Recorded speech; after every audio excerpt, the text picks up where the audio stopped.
ப்ரெக்னெண்ட்டாக இருக்கும்போது கோல்டு பிடிச்சிருக்கு அண்ட் அதை ஃபாலோ பண்ணி காஃப் இருமல் வந்துருச்சு.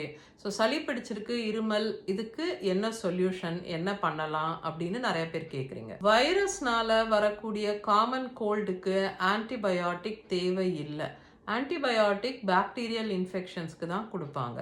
ஸோ யூஸ்வலி இந்த காமன் கோல்டு அப்படிங்கிறது வந்து ஒரு 3 to 7 days இருக்கிறதுக்கு வாய்ப்பு இருக்குது.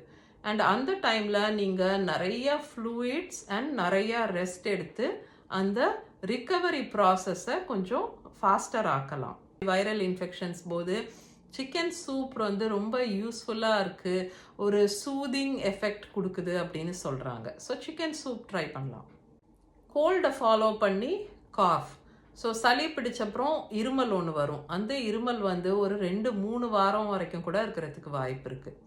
ஸோ இந்த இருமல் வந்து பாதர் பண்ணும்போது என்ன பண்ணலாம் நீங்கள் அப்படின்னா, நீங்கள் வந்து இஞ்சி வந்து கொஞ்சம் ஜூஸ், அதாவது கொஞ்சமாக ஒரு சின்ன பீஸ் வந்து எடுத்து இடிச்சிட்டு அதை வந்து ஒரு ஜூஸ் மாதிரி நீங்கள் பிழிஞ்சிக்கிட்டிங்கன்னா ஒரு ஃபியூ ட்ராப்ஸ், ஒரு ஸ்பூனில் ஒரு சில ட்ராப்ஸ் விட்டு அதில் வந்து ஒரு சில ட்ராப்ஸ் தேன் போட்டு மிக்ஸ் பண்ணி அதை நீங்கள் எடுத்துக்கலாம். அது வந்து உங்களோட இருமலுக்கு, உங்கள் தொண்டைக்கு வந்து ரொம்ப சூதிங்காக இருக்கும். அந்த மாதிரி நீங்கள் ஒரு நாளைக்கு 2-3 தடவை எடுத்துக்கலாம்.